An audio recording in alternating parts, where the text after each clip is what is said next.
Welcome back to the channel, everyone. If you are interested in learning all about Gelcoat techniques from spraying, rolling, and brushing, this is part 2 of our 2-part series on how to Gelcoat over fiberglass plywood. And so if you want to learn more about prep, check out episode 1. If you want to move forward and see what we got in store for episode 2, let's jump right into it. And when we left off, we had showed this little cup here, and it was in the process of curing. And if you look down in there, you can see that has cured nice and hard. And then today we are holding at 73 degrees on our surface temps, which is about ideal. Again, in the 70s is great for working with Gelcoat. And I wanted to show everybody how things had progressed, or how things looked as far as the finish quality with just the one coat. You can see there is quite a bit of gloss and shine. I think that looks pretty nice. Now, if we move over here to the roller finish, you can see there is definitely more texture on that, and you can see some transparency through there, some shadowing. And then if you look at the brushed, again, it's somewhere in between the sprayed and the rolled, and that is just with one coat on there. Now, we did add a little bit of the clear additive, which is pretty common when we're spraying. You don't have to do it. The gel coater will spray unthinned gel coat, but if you've added quite a bit of the clear additive to gel coat like we did, sometimes it's not a bad idea prior to sanding to maybe do a little scuffing. That's some 220. Just scuff it a little bit. Now, as a general rule of thumb, if the sandpaper starts to gum up a little bit, which this is doing, that shows you there's still some good tack on the surface, and you probably would be okay without any sanding. But I always like to be on the safe side. Better safe than sorry. So we'll do a little scuffing on this before. Now, the same would go if you had added wax into this. You would definitely have to de-wax it with a good solvent that was made for it, or some acetone and some sanding and some more wiping to make sure that you didn't have any waxy film on the surface, because that would definitely be a problem as far as following layers or subsequent layers sticking and bonding well. Now, again, you can see these little bits on there. That tells me there's still some good tack on the surface. Another product you can use would be like Scotch-Brite pad, and I don't know if you folks at home have used that, but that's got a mild abrasive in it, and it can actually work quite well on stuff like this where you just want to add a light scuff to something before spraying your gel coat. So again, these are demo pieces, folks, and I'm not going to go crazy, and we have other videos all throughout the channel. Matter of fact, I've been getting a lot of questions about different topics. And we have, I believe, around 130 videos on the channel, and well over 100 of them are dedicated just to fiberglass and gel coat work. Some of the others are actually fishing videos where we're out on our charter boat, if you want to see more about that. But I would recommend you folks, if you're fairly new to the channel, just kind of scroll back through the content when you have a few minutes, and a variety of stuff on there that I guarantee you will be helpful for everybody. So that's pretty darn good and ready to go. So we are going to jump back to our mixing table, if y'all want to follow me. And if you remember earlier in the episode, we had sprayed some gel coat without wax, and y'all will notice we're using a variety of brands here. This channel is kind of about that. We've always used a variety of products here in the shop, and sometimes different products are more accessible than others, or you may be using a product that we haven't used, and I get questions on how we like to work with stuff. So you'll notice there's a variety of products here, and they're all good. Now, this is some gel coat today that we're going to be spraying some gel coat that does contain wax, or with wax. Generally, on our last coat, you want gel coat to dry tack-free, and if that's the case, you're going to have gel coat with wax, or you're going to have to add some wax. Like Fiberglass makes a product called Surface Seal. That's the 0632Q. Or you may find some products called Sanding Aid and Wax Solution, and you can actually add that to gel coat that doesn't have wax. There's also the option to spray a product called PVA, which I believe I touched on earlier. That's polyvinyl alcohol and you can spray that over and after the last coat, but then it has to be removed and washed off. I generally prefer adding wax if possible. There's even a crazy rumor, and I've tried it a little bit. Hairspray, as weird as that sounds, old school hairspray can be used, and I may do a video just dedicated to that if y'all are curious. And even things like wax paper can be put over a bit of like a small patch or repair, and you can actually use that to create an air barrier, and that will allow your gel coat to cure thoroughly. So, but what we're going to do today is we're just going to pour up a few ounces here. We're probably going to pour up about 6 ounces or so of the waxed gel coat.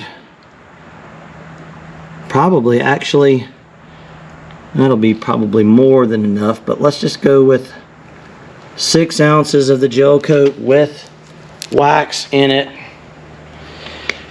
And you guys have seen my little cheat sheet here before, kind of give you a general guideline of how much catalyst.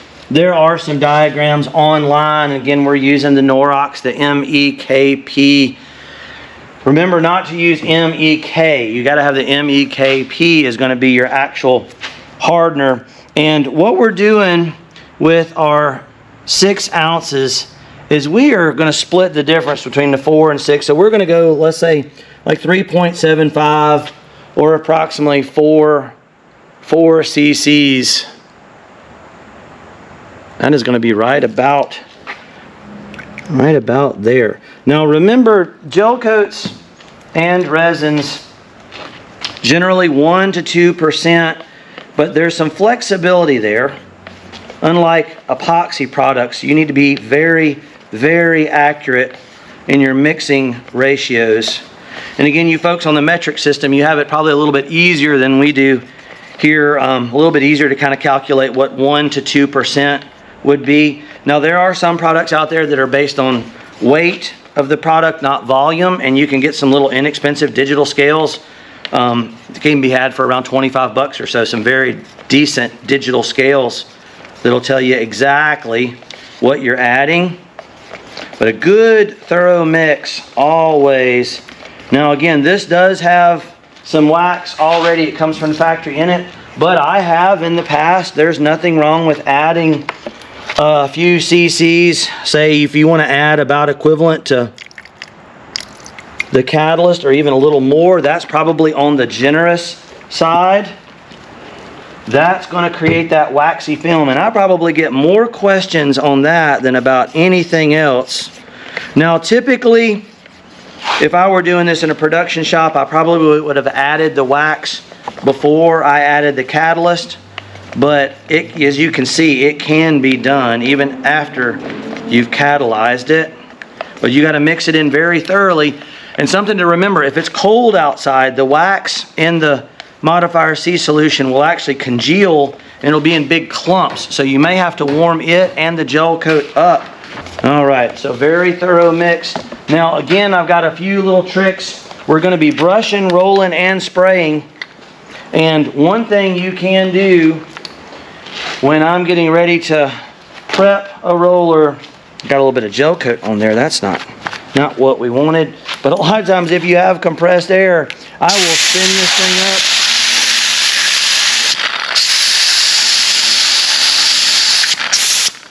Centrifugal force will help blow out some of that, and you've also seen another place in the video where we will wrap it with blue tape and then peel it off. Your prep is key. That's one thing a lot of people want to take shortcuts on prep, and honestly that's not where you want to take shortcuts. You can see we're pulling fibers off of there. Very good, very good. Plenty of latex gloves around the shop as well, and y'all will notice we keep our workstation where it's easy to access everything. Now I've got to move right along because we have activated this gel coat, and you got 10 or 15 minutes. So we've got a paint pan. Now this is the one we used the other day, but that's quite all right. It's quite all right to use or reuse it, or at least in my experience it is. And over to our workpiece, we'll roll, brush, and then we are going to spray for everybody. And I'm also going to show everybody how to use some silica to thicken your gel coat as well. I think I had told you folks that I would do that for everybody. And let's see, we will start, I think, with the rolled side of things. And again, the light really shows there's quite a bit of texture on there. But for something like a work boat, or maybe in some applications where the gel coat is quite porous and maybe it's not super smooth, or you don't want to do a lot of sanding and smoothing, it's kind of forgiving if you put a texture on there. It'll kind of conceal and hide some of those ripples and imperfections, and it can look quite nice. I actually kind of like it. We used it on our 29. Of course, if you've been following the channel, you know that. And y'all, please forgive me if I repeat myself. I know some of the stuff that we are doing is repetitive, but again, we have so many new people coming to the channel. I want to be sure everybody is up to speed, kind of knows what we're doing, what we're talking about.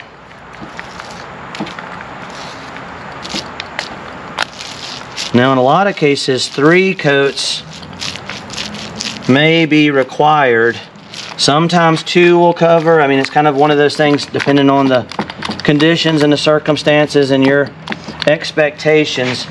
But for demo purposes, which is what this is, I made this piece just for you guys for demonstration. And we're probably just going to go with 2 for the sake of time. Now, I'm going to take a good quality, that's a Valspar. Bought that at Lowe's.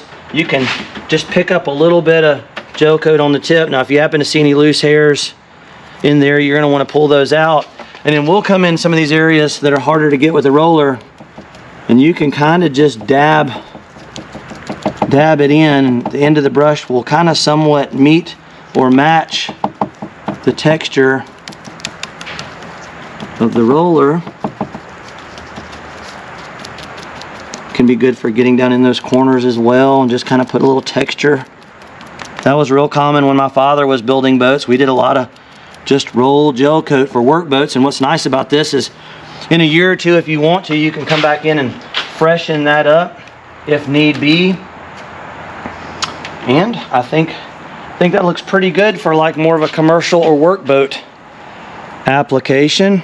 And that was a very rough surface we were gel coating there, folks. Minimal sanding. And again, remember, the slicker or smoother you want your finish to be, as far as your gel coat or your body work has to match it. So if you want to spray or brush, generally you're going to need smoother body work and better body work underneath the gel coat if you're expecting it to look good. We always want our stuff to look nice, look good, if possible. You can see that second coat's really starting to look better. And sometimes just getting things operational, you can try to work on something till it's perfect, but sometimes that'll make you crazy and make projects drag on forever. Well, good quality work, but also want to move right along with it. That's one of the things. I want to give everybody some options. Be sure you know there's multiple ways can be done. Alright, that's looking better. Looking pretty nice. See down here on these flats, and again, I'll show you folks. And sometimes gel coat just doesn't work out right. Sometimes it stays tacky, or you may get some debris in it, and you can always just kind of let it tack off and come back with another coat of material. And you can almost always correct what you might perceive as a mistake. Of course, nobody likes to make mistakes, but it happens sometimes. Don't want to let it ruin your day.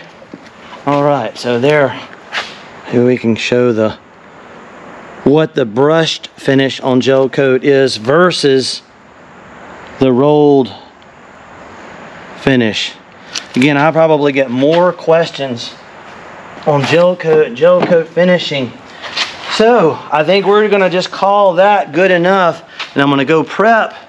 Matter of fact, what you want to do though And again, I had showed this in the last video. You want to be sure that you knock your roller off there. Sometimes you can just hit it across something hard, knock that thing off there just like just like so. And we're going to clean our brush, because if you don't, you're going to have a problem down in the handy dandy acetone bucket. Again, I normally like to try to get some of the gel coat out of my brushes before I go in the acetone bucket if possible, just so that it doesn't contaminate it any more than we have to. All right, so we went with about 6 ounces. I think for spraying that smaller part, 4 ounces will probably be just fine. You can see we got 4, and that probably will be more than we need. All right, right there. Should be good. Now, if y'all remember on the previous segment, as we were doing this, we used some of the Orca composites, the air dry coatings, as a clear additive. Very, very similar to Duratec. I know that's a popular brand, and I've used that before. It looks nearly exactly the same. If anybody out there has used Duratec before, this is a little bit I had poured up just so y'all can see. Now, it's even okay, like if you got waxed gel coat, you can add a little bit of the clear additive in there if you want to. Up to 50% is the maximum. And or if you don't have any of that and you want to thin your gel coat a little bit, remember styrene is going to be the thinner of choice for everybody. So now I did add, now we're at about 5 ounces. So you got to add enough catalyst to factor in for the clear additive. So just remember that we're going to go about 3.5 cc's. All right. It should be good. Again, I enjoy hearing about the projects you guys have at home, but I have been getting a lot of comments. I do my best to try to respond, but please don't be offended if I can't make it to your comment. Sometimes I do read every comment, but sometimes it is hard to find time in my schedule to actually respond to everyone. So we've got our gel coat thoroughly mixed, and not a bad idea to run it through a little strainer. That's a 190 micron. We will run that through before we go into our spray rig, just as a precaution. Although with this 4.8 millimeter tip, it'll handle some big stuff. Even with these 190s, sometimes gel coat can be a little slow straining. Y'all may have seen a little trick where I use a little piece of screen door materials. You can use some screens sometimes with these larger gel coat rigs because they're not as sensitive. Y'all will notice I've put on a good respirator. You're going to want to make sure your cap is nice and secure. This is the 3M Secure Click. You want to be sure you got our cartridges on there, filters that are VOC filters, or volatile organic compounds. We do have real good airflow through the shop. You can even have some fans, and we're running about 90 pounds of air pressure on there right now, and then when we trigger it, we're coming down around 40 pounds or so. All right, I'm going to put the mask on, get a nice coat on there for everybody. I'm going to show you in full detail what it looks like.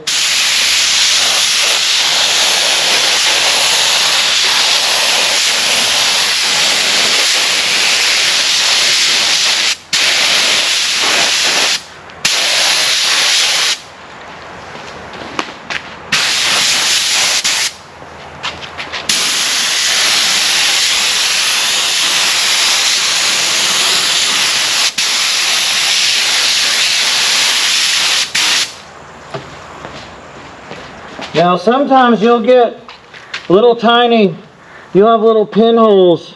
You can see there's a bit of a pinhole right there, and if you got something that's sharp, a lot of times you can get it to fill it, or sometimes you can hit it with the spray gun again. There it goes. That closed it up. You can give it a second, then come back with a little bit more. You got to be real careful with spraying, because it's so easy to put a lot of material on there, and you don't want to put too much because it can run or sag. Same deal over here. I got a few little pinholes. Sometimes you can just kind of touch them and close them, and then come over them again with a little more gel coat, just like so.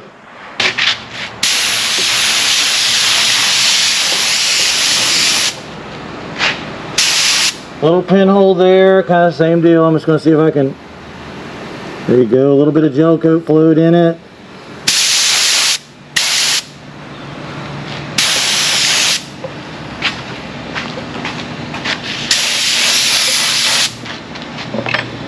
I like it. That looks pretty amazing. Let's see here. Yeah, we'll take this thing out in the light because I know we get a lot of interest in spraying. I hope that shows up on the camera, and we may spray a little bit more on there. Then again, I was in a bit of a hurry. We got a few pinholes in there that could be sprayed or closed up, especially if you went with 3 coats. Now again, just for the sake of time, I'm going with 2. In a lot of cases, you may want to go with 3 coats. Now let's zoom back over here, folks. And I think what we will do is I want to try to show you how to thicken gel coat. And again, you may have seen it in some of our previous episodes, but you can add a little bit of colloidal silica. Let's see, we've got a little bit of gel coat left over here. I'm just going to put a little in a cup. We may go back and spray a little more, but this is the ticket if you want to thicken some gel coat. There's a couple different names. Some people call it Aerosil, some people call it Cabasil.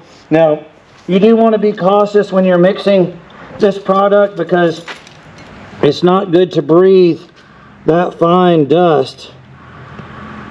But you can put, I usually start at about equal volumes, and this is a good way to make a repair paste or a gel coat paste if you want to do some repair on your boat. So now that's pretty chunky at this point, but you get the idea. We'll go a little bit more. It's always best to err on the side of less. If you put too much in, you have to put more gel coat in to thin it. With this, you add it as needed. I may have went a little too thick. I may have went with a little too much. Just that quick, you can go from almost runny to on the thick side for sure. Now if that were the case, you'd have to add a little bit more gel coat right back in.